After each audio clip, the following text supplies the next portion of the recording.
Ngayong araw ay magluluto tayo ng ating panghapunan mga kasunog. Ang tinolang tandang na mayroong papaya at dahon ng sili. At ito ang kanyang mga sangkap, pati na rin ang ating pampalasa mga kasunog. Para sa mas masarap at mas malasa, sa kahoy natin yan igigisa.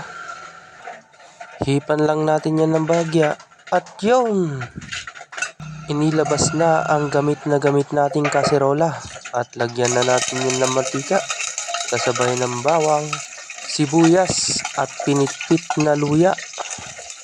Imekos-mekos lang yan hanggang sa pumula.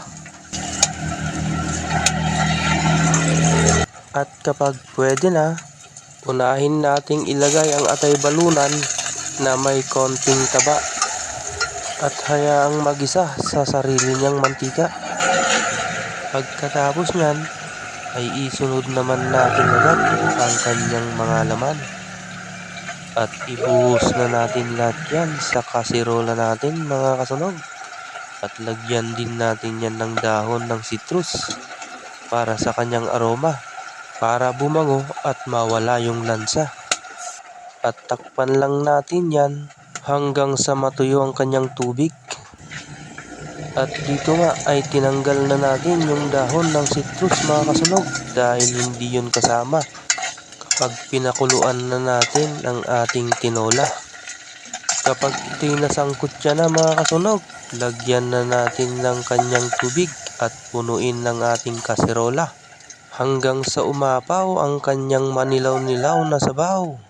Kaya kung meron kang high blood at rayuma, mag-cetirizine ka na muna. At takpan lang muna natin yan at pakuluan ng 30 minutos mga kasunog.